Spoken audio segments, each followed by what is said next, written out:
that it's such a huge topic that there's really, it's unrealistic for us to think that we can come up with a solution or answers. But I think the process of starting this conversation is a very important one, not only for us as musicians individually, but as an organization of Cornell Orchestra and people who love classical music dearly and orchestral music. And in discussing this in many different forums, I've sort of encountered a little bit of a misunderstanding.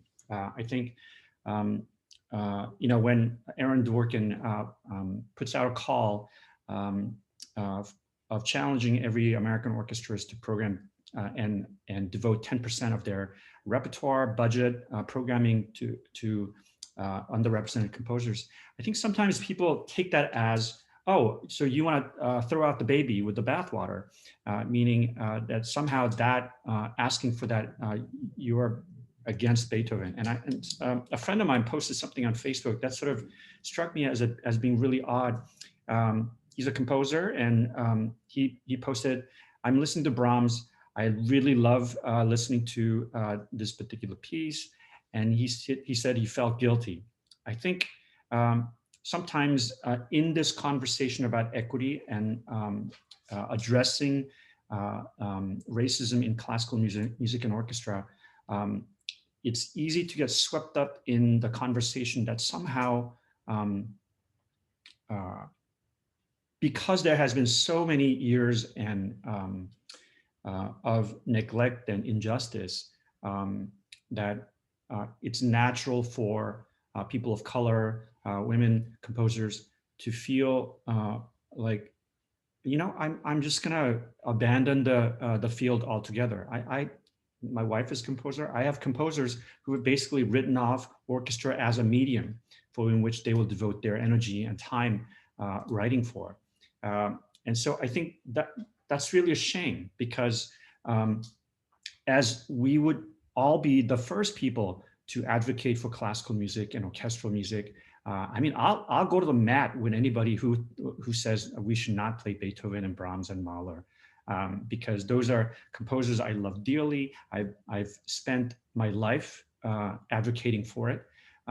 So I don't want there to be a sort of a misunderstanding that us advocating for BIPOC composers and women composers are somehow advocating for throwing out Beethoven and Brahms and Mahler. I think that's not the case. And in fact, if you go to every one of our speakers, ranging from Aaron Dworkin to Daniel Bernard-Romain to Rachel Barton-Pine and everybody, none of them have advocated that. In fact, they've said, this is why they're doing what they're doing. This is why Aaron Dworkin founded the Sphinx Foundation, right? It can quite, the conversations that we have about equity is a really complicated one, right? And I'm sure, as you will have found in talking to your previous orchestra directors from high school and youth orchestras and other places, with your friends, with your teacher about repertoire.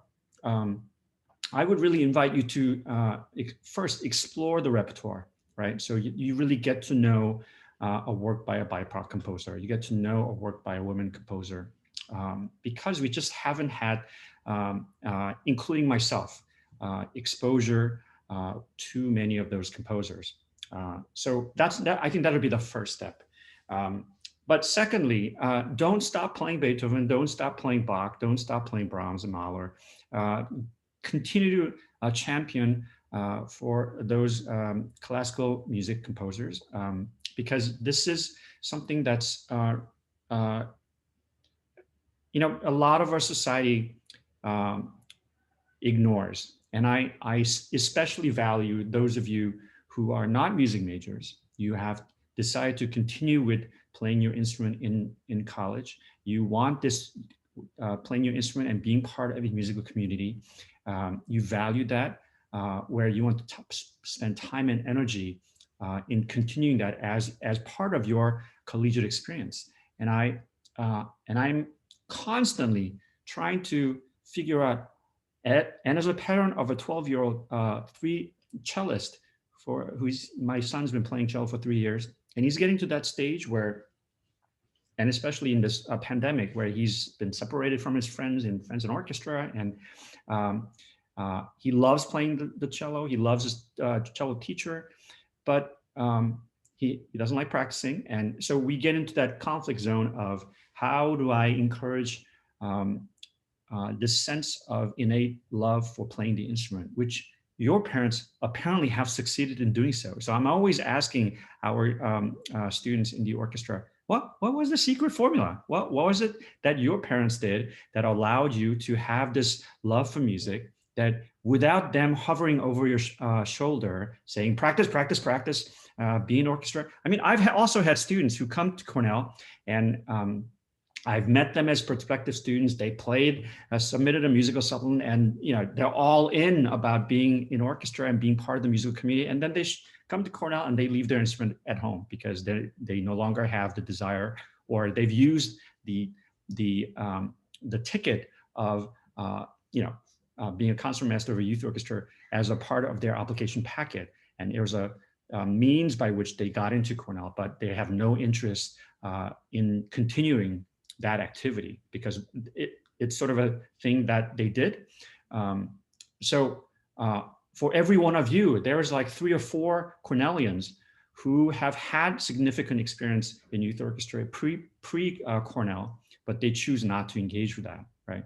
And that's not a value judgment. It's just that somehow they have deemed this is not a priority in their life, and they don't want it to be part of their collegiate experience, right? And so as a parent as a teacher who is trying to instill this way of work-life balance in you, right? Because if you can't do work-life balance in terms of providing time for playing an instrument in college, you're going to have an even more difficult time doing that as you leave Cornell and go into the workplace. So, and if you know me, that's a sort of revolving trope I've been telling all of our students in the orchestra all the time, right? Find ways to balance your life, right? Okay, I'm a little bit too much in my soapbox. So, but one of the things that I want to really make sure that is happening in preparation for next week, as we have our final speaker, Wynton Marsalis, is for us to be in 2 things. One, many of you were fortunate to be part of that performance when he was as the A.D. Whitehouse professor at Cornell, and came to Cornell and spent a week working with the orchestra and the jazz band, engaging with the community. And in fact, here's a second video that I'll put in the chat, which I'm not going to play, but it's just 6 minutes. And the A.D. Whitehouse office produced a really slick PR piece and kind of documented his week of residency, so that you kind of have a picture of his engagement with us, right? So because unlike our other guests, he's already been at Cornell, engaged with us, and we performed his Blues Symphony. So I want us to be on the same page, even if you're not part of that performance, to kind of know how he engaged us, because I'm not really interested in sort of retracing that steps with him. So in the discussion module, there were some questions about the Blues Symphony. Those are all territory we've covered when he was here. So ranging from, in one rehearsal, I remember it was a particularly difficult passage, and it was a passage that was emulating the sound of a train, right? And so, and there was this particular violin passage, which we literally spent, I think, 3 or 4 weeks just because it was 30-second notes in a 6/8 bar, and it was at the speed 1, 2, 3, 4, 5, 6. It was that fast, and basically the violin coaches, the students, they were like, "This is impossible. How could this is not possible?" And so. But we spent a lot of time cleaning that up, and it was quite good, actually, by the time Wynton Marsalis came. And we were in rehearsal with him, and he listened to it, and obviously it wasn't note perfect, but it was sort of the idea was there. And we were rehearsing that, and Wynton sort of stopped the orchestra and asked the question, "So what does train mean to you in this context?" and there was all kinds of like movement, transportation. There was back and forth about what the meaning of train was, right? And I myself have failed to tell you that connection of what the train means, right? Anybody know what that means in the context of the African American experience?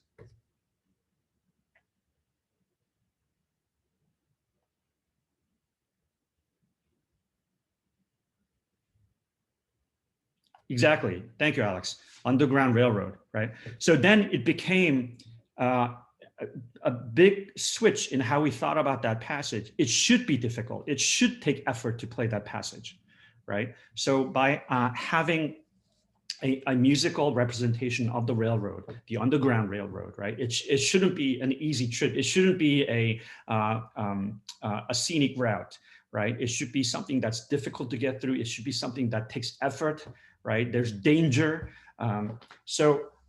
It really allowed the orchestra and myself to look at this work, the Blues Symphony by Wynton, and have a way of understanding that went beyond our understanding and our own privileged experience, right?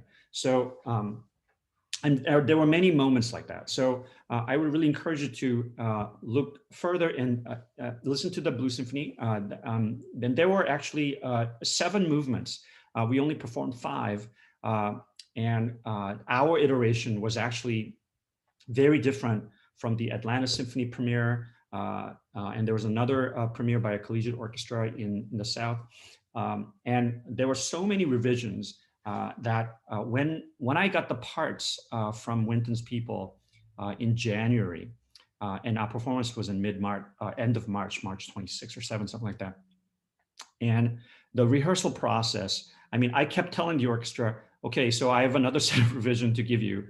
And each week as we rehearsed, and I would send the tapes back to Wynton's people, and Wynton would listen. And he was doing this sort of thing where he was listening and he kept saying, oh, that's not working. So let me revise that. And so he kept revising the piece. And I had to, at one point, sort of tell him, you know what, just let us learn that before you change it or take that out. So the piece went through so much, and this is his process. And there's a wonderful documentary done by a team in London. They basically tracked the process of Wynton Marsalis and Niccolo Benedetti, this a wonderful Scottish violinist who premiered his violin concerto. And it's about an hour-long documentary. I think it was produced by BBC Scottish. I'll send a link to that video as well. But it's really interesting because the documentary team followed both the violinist and Wynton for about a year before the BBC Proms premiere. And so early in the process, they're very deferential to each other, and they're aware that the camera's there. But I guess so a couple things happen through that collaborative process. Wynton is constantly rewriting, and through the violin concerto process, she kept giving her new material, and then at a certain point, they were doing a sort of I guess an off. It was in a small town up in New York. There's a festival up there, so they premiered a version with an orchestra in upstate New York in a small summer festival about 6 months before the BBC Proms premiere. And the poor conductor who was conducting that is a friend of mine, and so he's conducting, and Marsalis is sort of sitting next to him in front of the orchestra, kind of right next to the violin soloist. And he keeps changing things in the middle of rehearsal. And then by the end of the first rehearsal, Niccolo, the soloist, goes to Wynton. It's like, Wynton, we have to perform this tonight. And you really can't be changing things right now because I won't have time to learn a new line. So you just got to let what it is just set. And then that's the version we'll do. And then we can fix it after the performance. So, but even then, she was being quite, not upset, just very tactfully talking to him.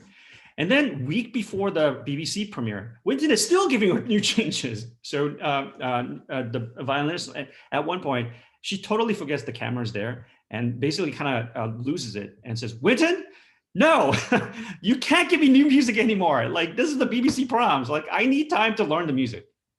So, so having watched that documentary, I knew that would be what we would be kind of going through. So, and knowing that if we have changes during his stay, it'll be kind of a disaster, right? Because our orchestra, we need time to learn it. I mean, as I said many times before, when our orchestra has time to learn things, we are as good as most professional orchestras. It's just it takes us a little longer to learn it, right?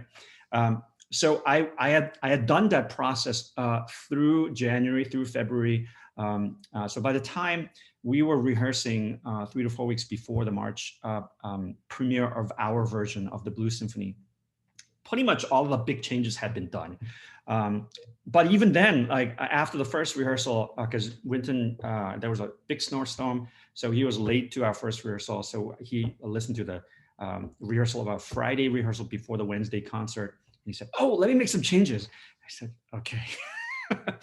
So, but the orchestra was really great in being able to be flexible in the changes. Because by the time we got to that last week stage, the changes were pretty minimal. They were mostly dynamic changes rather than note changes and adding different things. So that's just the process we went through with Winton, right? Two, so that's one thing about the Blues Symphony, and I want everybody to know about that performance, and I work with him. And then in terms of this speaker series, I really want us to be, in some ways, have two sets of things we are thinking about, right? And in fact, I would like us to sort of pair and share and go into breakout rooms and answer two questions. And you've sort of did it, these in the discussion module. But the first question is, I would like you to share with another person in the breakout room your most memorable speaker and why, right? And talk about it in terms of synthesizing your experience of being exposed to the ideas of our speakers and becoming aware of the problem of inequity and racism, right? So you'll each have about a minute to share with each other, and then we'll come back to the main room and we'll share with whoever is brave enough to do so. Okay. All right. So I will go and put everybody into a breakout room. And we have about, we have 28, so I'll make 14 rooms. And it's gonna assign automatically. All right, here we go. And go. So 2 minutes, 1 minute each.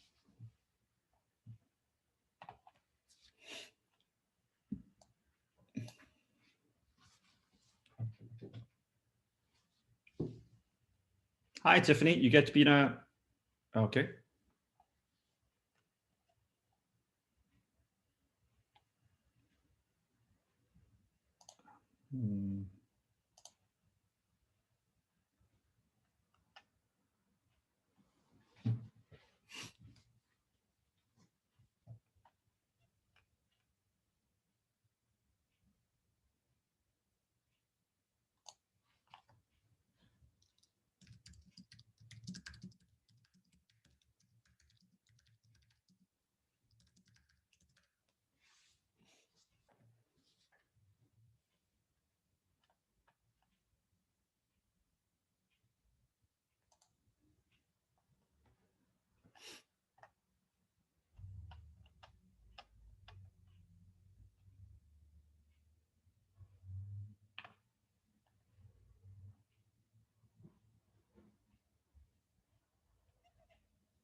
Was that not enough time?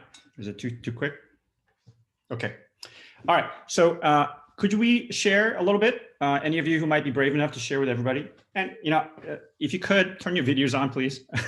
The other day I was looking at my what my son was up to, and in his after school book club, and he was in a Zoom, and this poor teacher had like 20 sixth graders, and none of them had their videos on. So this poor sixth grade teacher was trying to run a book club with sixth graders, and she was just talking to a blank screen, and it was like the most soul-sucking moment. And as I start telling Ian, turn your camera on, and then Ian's like, but nobody else has their camera on. So, all right. So I really appreciate if you have your videos on, because it's nice to talk to your face. All right. So who would like to share about this question of the most memorable speaker this semester and why?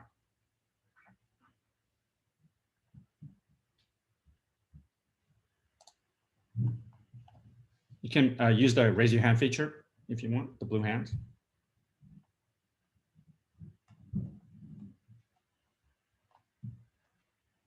Hey, Laura.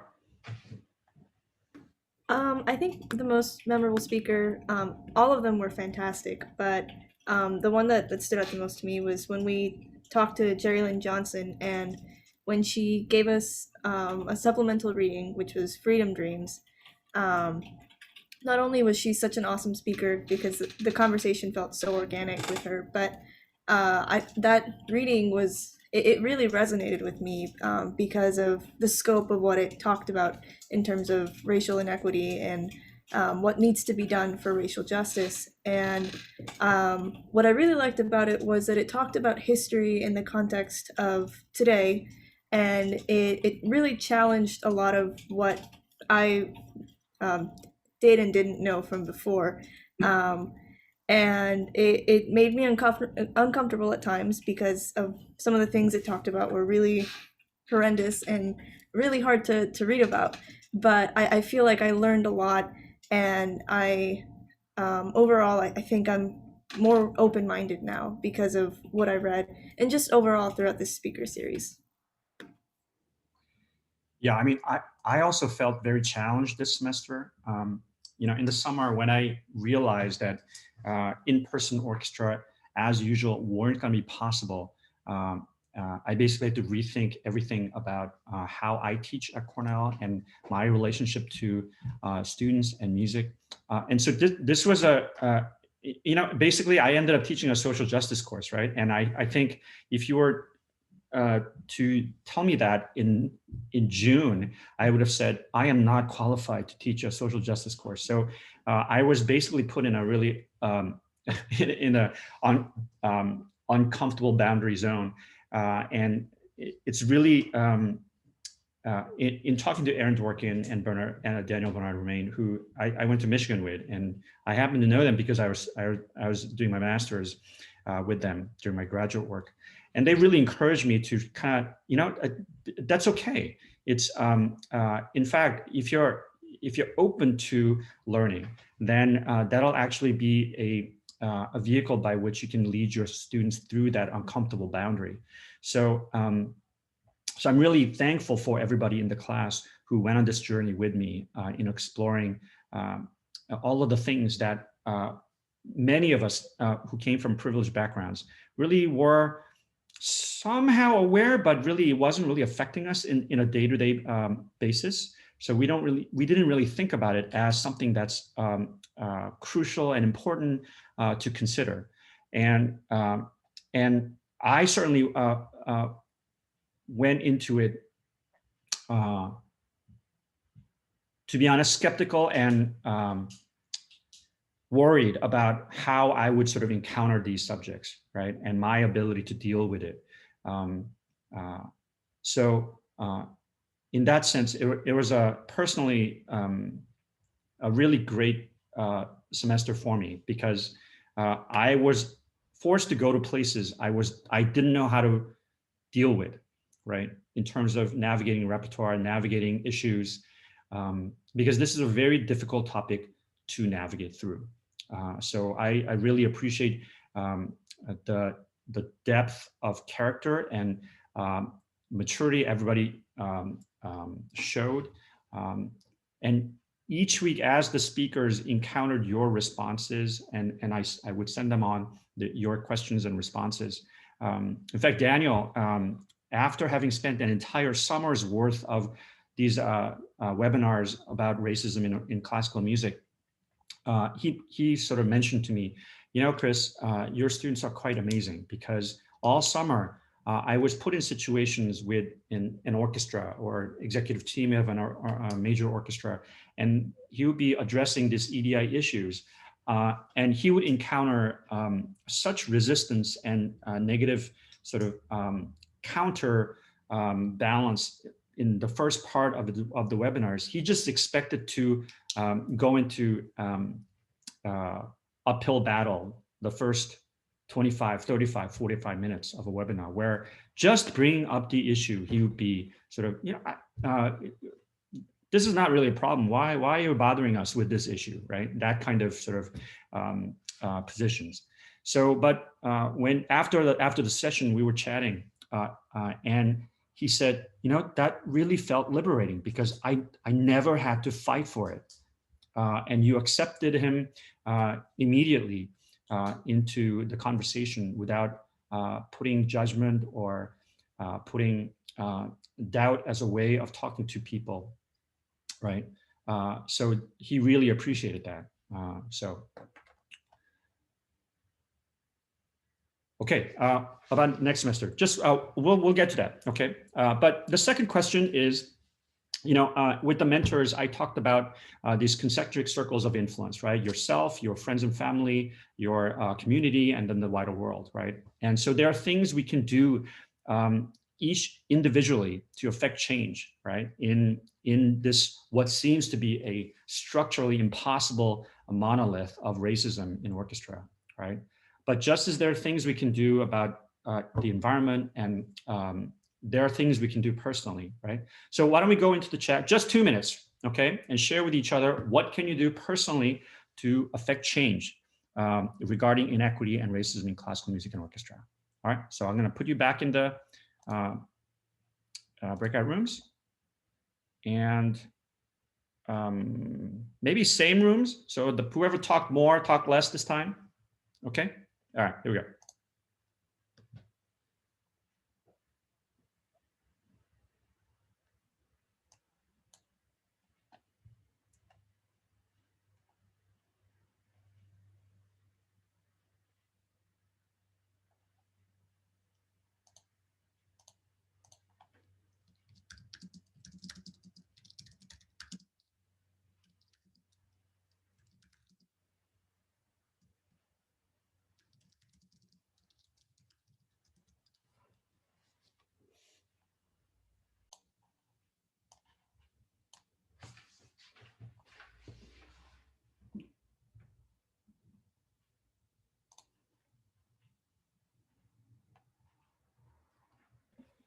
Room 7, I'm sorry, I put 4 people in there. So I apologize for people who are in room 7. All right, so rather than take time one at a time, if everyone could put in the chat some of the ideas that you put forward in the breakout rooms in answering the question of what can you do personally to affect change. So just put in the chat so we can start to read the chat all together.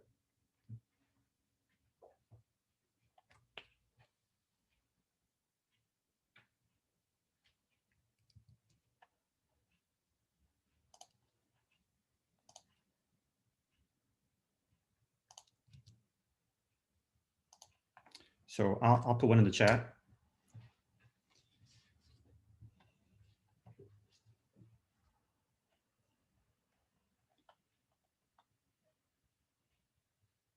Recommend repertoire of underrepresented composers to your peers and teachers and educators from Mary.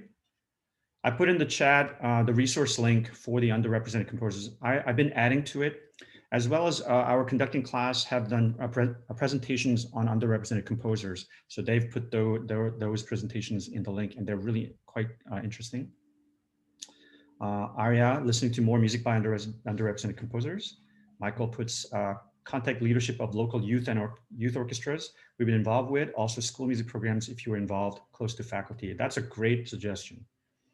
Elizabeth puts, have a conversation with leaders of our youth orchestras, right? Share some of the resources we learned about. Choose solos by BIPOC composers from Ella. Slowly integrate different styles of music. People may be more receptive to slow changes as opposed to introducing a lot of music at once. Danielle. Yep, that's a sort of call out to myself in terms of thinking about the repertoire for the spring. I may rethink that repertoire. There are a couple of things. I'll give you an update a little bit later. Jonah writes, be equally enthusiastic and open-minded about playing all repertoire. Great. Alyssa says, challenging local orchestras to diversify their repertoire. Alice says, congratulate players when they're doing an amazing job, especially if they are one of only a few BIPOCs in the group, they may feel extra scrutiny. All right, that's from echoing Stephen Banks's idea, right? Dylan writes, promote perform works by BIPOC composers to encourage diversity in repertoire. Sage says, share what we learned this semester within the musical circles, right? Alex started a charity a while ago to help risk-ed youth kids get free guitar lessons. Yeah. Our mentors programs weren't able to engage with our local schools this fall, but we're really hoping to do in the spring semester. So we would always welcome more participation in that. Okay, great. These are all fantastic ideas. So continue to read the chat. All right, let's go into next semester. And I want to share a couple of screens with you. Two things. Where is that? Shared screen. So you're not just looking at my talking head, but you're actually looking at documents. Okay, so I will send links to these links. So the orchestra board, I met with the orchestra board and they pretty much know this, but not much has changed since our November 16 town hall information meeting. But basically in the spring, we'll be going into a hybrid format. There's still a distant possibility that Cornell will not be in person. I don't think that's really going to be the case because students have done such a wonderful job in terms of social distancing, unlike other institutions around the country which had to shut down. So I'm banking on that spring will be in person and then orchestra will be in hybrid format. So there'll be basically 3 periods. Both CSO and CCO will be offered, but they'll be as a joint course for the first part from February 8th to March 4th. We'll have 4 guest speakers. 3 are booked already, and they are, we'll first meet Titus Underwood, who's a principal oboist of the National Symphony Orchestra on Wednesday, February 10. And Garrett McQueen is our second speaker on February 17.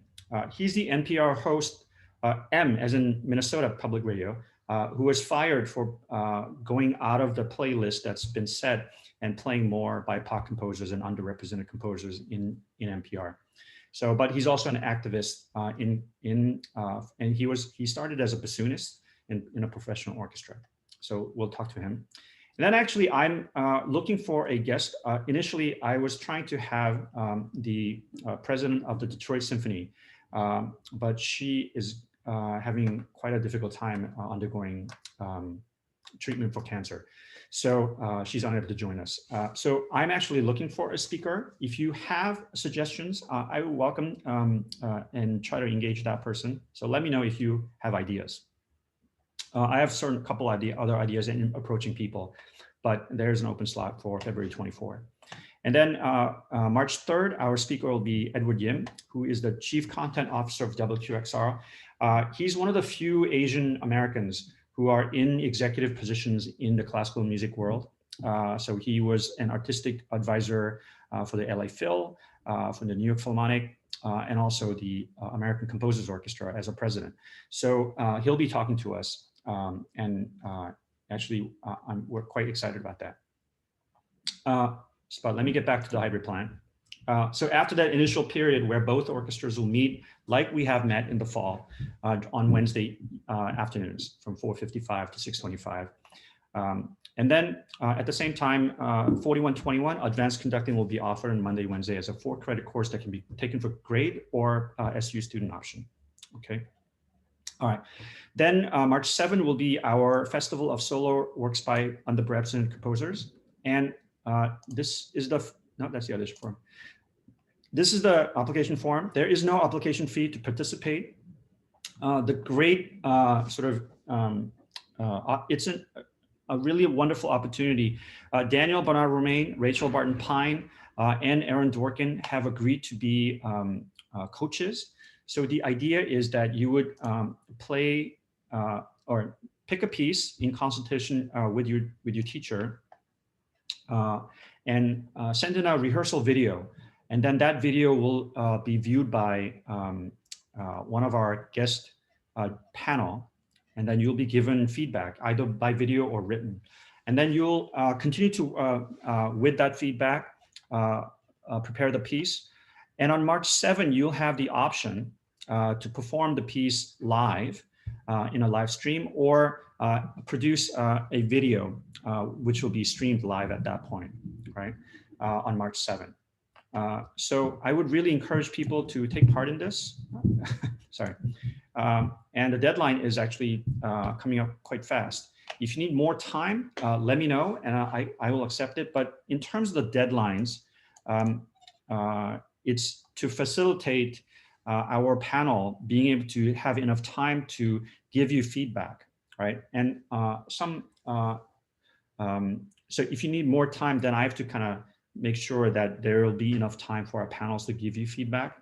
Okay, so that's why there's a stipulation on the deadline of times. Okay, back to the hybrid plan. And then once we enter the second phase, which will be March 8 to 25, CCO and CSO will have 3 weeks of online sectional rehearsals. And they'll be held during normal times on Monday and Wednesdays for CSO and Tuesday and Thursday for CCO. But these are sectional days. So, so there's a Cornell wellness day there. But so for example, this will be a particular CCO online sectional schedule. So you won't be called upon to come except for the section, that particular section. You're of course welcome to come and observe the video session and practice along if you'd like. So if you're a violist and you want to hear what the second violin part sounds like, you can participate in that way.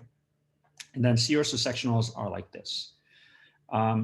And then phase 3 would be in-person rehearsals and performances. Now there's a little bit of a caveat. So right now there is a 40-person cap in B20. So during these days, this would be a typical rehearsal indoors in B20, right? So the room has a modern HVAC system, but it still has to be emptied out after 45 minutes. So we would set up B21, and then we would rehearse in B21 for 45 minutes, and then move over to B20, set it up for B20, and have the second 45-minute rehearsal in B20, or vice versa, depending on what is happening in those rooms, right? And so that's the setup for basically, I'm sorry, I jumped the gun a little bit there.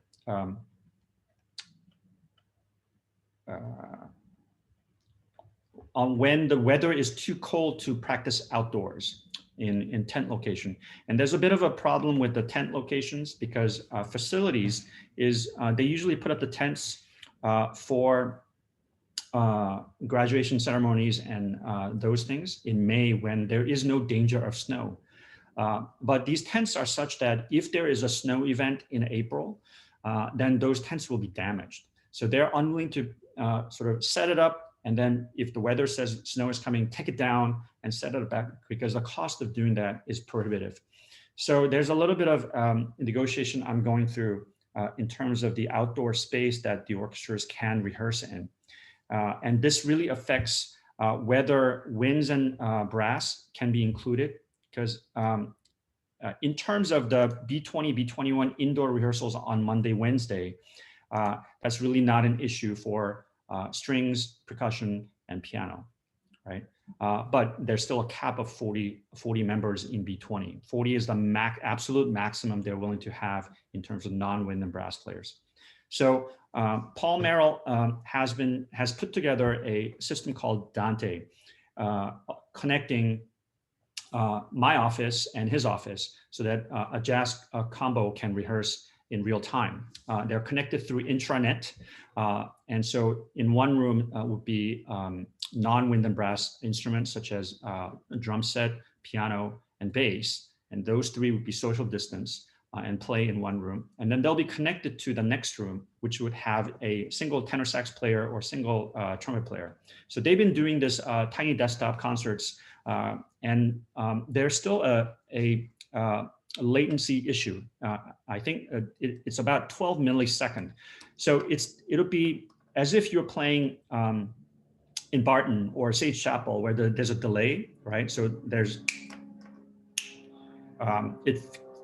it feels a little bit like that because it's 12 millisecond one way. So it has to go 12 millisecond and then 12 millisecond back, right? So there's enough of a delay that they have to just kind of figure out how much of the delay, but it's not so great that it gets impossible to play together. So my hope was to set up these Dante rooms in 16 rooms across Lincoln. Because one of the nice thing is in Lincoln, we have the Ethernet that's already laid out. So it's just a matter of setting up stations, laptop stations, and employing the Dante system in the 16 rooms. So that for the wind and brass players, you would be assigned, each single person, wind player would be assigned to one of the Dante equipped 16 rooms, and then join the rest of the orchestra made up of string players and percussion and pianists in B20 or B21. So that's the idea.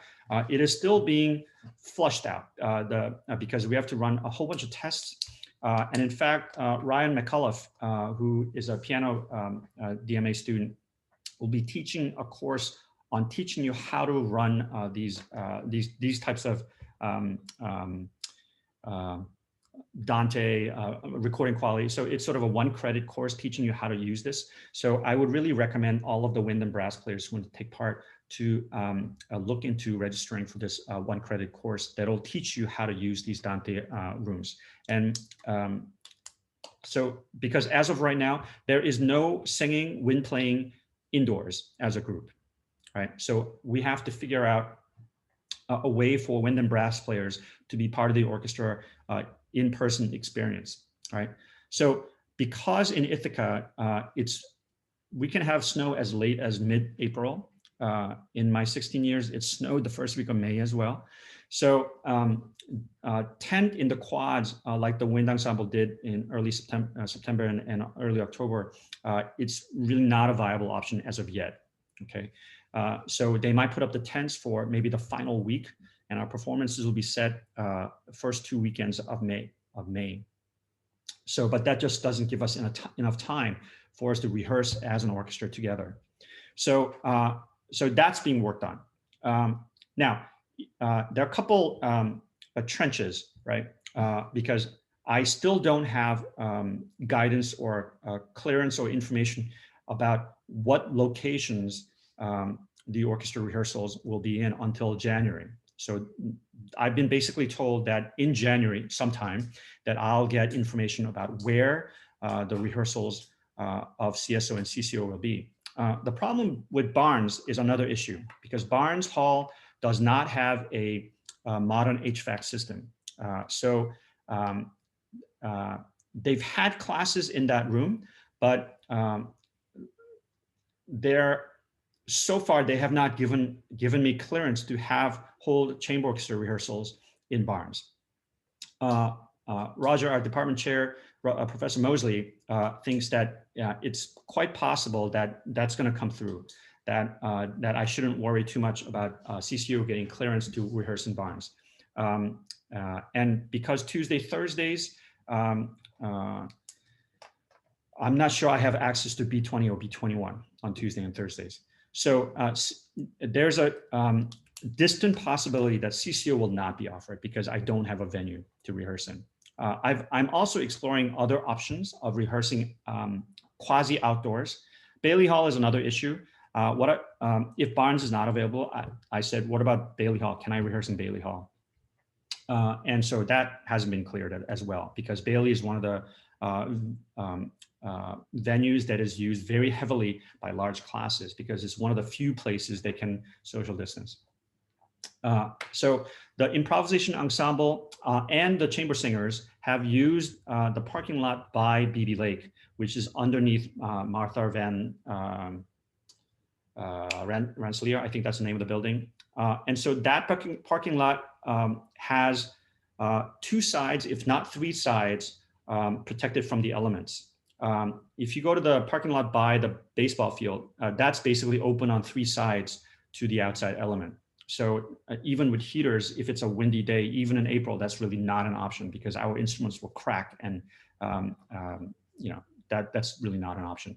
But the parking lot by BB Lake may be an option, but that one has logistical problems of, it's one thing for chamber singers and an improvisation ensemble who don't really need music to go and play without chairs, without stands. But for us as an orchestra, we need to actually bring all of our equipment, all the percussion equipment, all the chairs and stands. And if we're not given space to store those materials, then it's really not practical for us to be moving that for every rehearsal. Barton is the same issue. Barton Hall, well, in some ways the same issue with Barnes. Barton also does not have a modern HVAC system. So even though the cavity space is quite large, the air in Barton is not circulating. So it can get quite dangerous if we have winds and brass players as well, and an orchestra. Plus the issue of the university not basically allowing the orchestra to store chairs, stands, and instruments there. So, but I'm talking with facilities, and I'm hoping to have a more clear guidance about what rooms and what rehearsals rooms, venues I have access to rehearse in. So the problem is that is going to affect repertoire. And so at this point, I'm really fighting to include everybody, all winds and brass players, as well as all strings and percussion and keyboard players in the orchestra. But the set limitation of 40 in B20 and even smaller number in B21, and then of unavailability of Barnes as of yet, which I've been assured that is not going to be an issue in January, although I don't have that kind of clearance from Bailey Hall. So Arts Quad is not really an option as of right now. So we'll have a much clearer picture in January. So, and I have a meetings scheduled with facilities, and then I will update the board on January 14, as well as soon as I have information about which venues are available for the two orchestras to rehearse in. And then at that point, I'll be able to set the repertoire and tell the wind and brass players whether you can be involved in orchestra or not. But at this point, I'm fighting for the wind and brass players to be included. In January, there'll also be a decision that'll have to be made. If wind and brass players cannot rehearse, then I may sort of go all in where I may coach wind players through Dante. Where we set up the Dante system with the wind and brass players, and there may be a piece that involves winds and brass and strings and percussion, but maybe one on a part situation up to 16 parts using the Dante system. So that might be one way we can engage with each other if everything else fails. Okay. All right. Now I wasn't paying attention to the chat. Let's see. You pretty much answered my question, so thank you. Okay. I was just wondering if winds are allowed to like play in a socially distanced way indoors. Like, could you do a trio in B21 if you're on like 3 different corners of the room, and getting instrument masks and that sort of thing that conservatories and high schools and stuff have had to pursue more rigorously in order to adapt, because they really have to be playing. So I'm collecting basically testimonies of procedures from our peer institutions, youth orchestras, conservatories, many different places who have already taken steps and have a protocol, so that I can convince facilities these are examples of institutions and orchestras where they are allowing wind and brass players to play indoors with. So, for example, Hamilton College, which is just 3 hours drive from here, it's a small liberal arts college. The director is a trombone player, so he's coaching a brass ensemble of 12 players indoors, but socially distanced. And she has made all kinds of bell coverings to put over the bell, and so I sort of have the person who will make all of those bell coverings, and she has successfully rehearsed with a brass ensemble of 12 indoors in a space that's similar to the size of barns, and each player is socially distanced about a 12-foot diameter radius. So and they've been rehearsing without incident. And I'm collecting also from the College Orchestra Directors Association many similar examples where orchestras and youth orchestras have successfully, through the fall semester, rehearsed with expanded social distancing. So I'm hoping that facilities will give us clearance for and lift the ban on indoor wind player playing, as long as these expanded diameter social distancing rules are in place. So I'm kind of leaning hard into facilities to make this happen, because I have sufficiently wide enough institutional testimony. But that's something that's been worked on. Okay. What would be helpful is if you have a contact with your old youth orchestra director or high school director who is practicing this kind of thing, and they can spend specific specs in terms of what is the practice they're using. That would be really helpful to have, not just, because currently I have about 10 schools and their protocols, but the more I have, the better it is. If it looks like Cornell is the outlier, right, in terms of these restrictions, then it gets easier to get them to reverse their decision. Okay, so if you have access to your youth orchestra conductor, and and many youth orchestras are back in session in person because they won't survive otherwise. So they're already practicing these measures. So if you can get a hold of their protocols and send it to me, that would actually really be helpful. Okay. All right. 2 auditions. Let me share the screen again.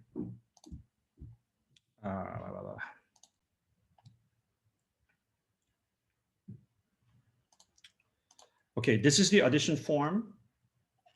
Okay, that I've updated the website so that all of the information on the website is now lining up. I'm asking everybody to send in a video of your audition by January 25. So I have at least a week for our applied faculty to look at the videos. Now, I'm also going to make it possible for people who have special considerations. There are some of you who can't take your cello home over the break, right?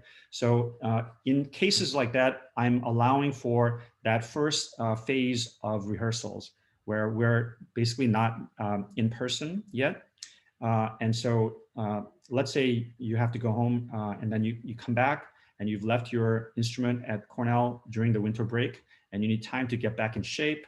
Hopefully you'll find a rental instrument or additional instrument back home to practice on so that you're not playing for like December 15 to February 8. But I'm gonna allow for those students who get back in shape a little bit, practice a bit, and submit your videos by the end of the first phase, okay? But I need to know in advance so that I'm really I have an idea of what the ensemble is, how many people in the section, and all of those, right? And especially because there might be those of you who decide, you know what, I love orchestra, but being hybrid and only playing one concert, I would rather just play chamber music. Then I need to know that, because if I'm programming for a certain number in mind and there is a different number, or there is, it gets really difficult for me to program appropriately if I don't know who's coming back. So please fill out the audition form so that I know what your intentions are, right? And that helps a great deal in the process of not only talking to, in deciding what the repertoire is, but in talking to facilities, right? In talking to facilities about what venue we need, right? So if there's only 50 people coming back, then it gets harder for me to justify getting Barton for us or Bailey Hall for us, right? So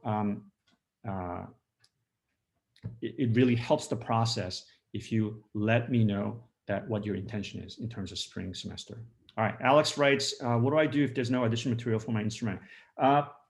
So Alex, you're a guitarist, correct? Yeah. Yeah, so then what I would recommend is that you find a solo repertoire on your instrument and use that as your audition material. Okay, yeah.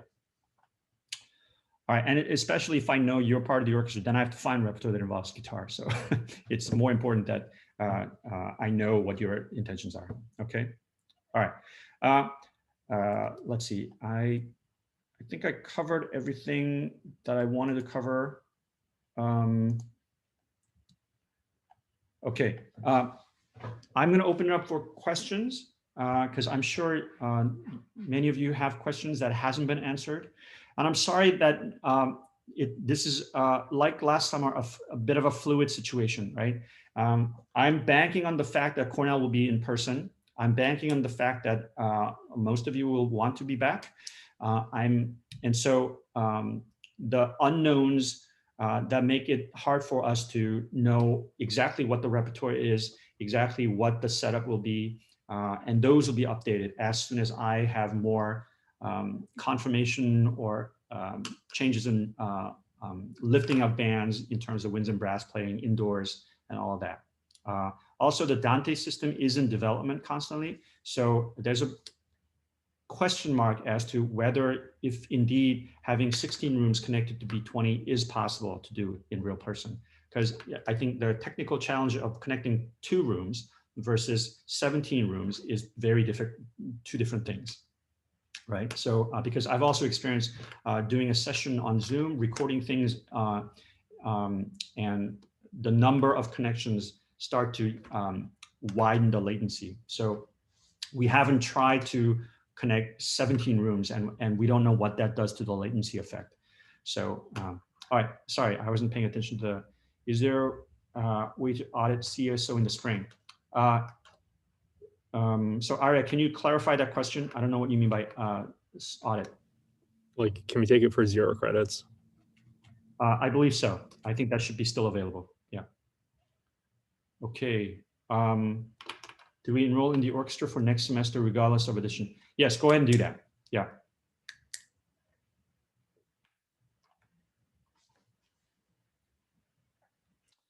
Any other questions?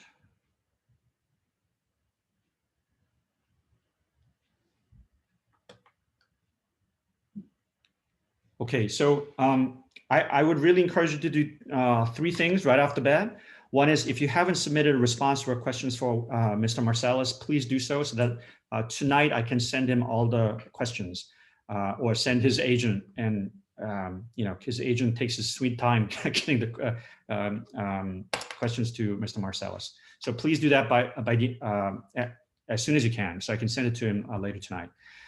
2, if you haven't completed the audition form or the application for the Festival for Solo Instruments by Underrepresented Composers, please do so.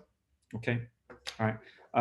And that really helps with planning the planning process, both in communicating with our guest panel of Rachel Barton-Pine, Aaron Dworkin, and Daniel Bernard-Romain in terms of giving feedback to people's rehearsal videos. Okay.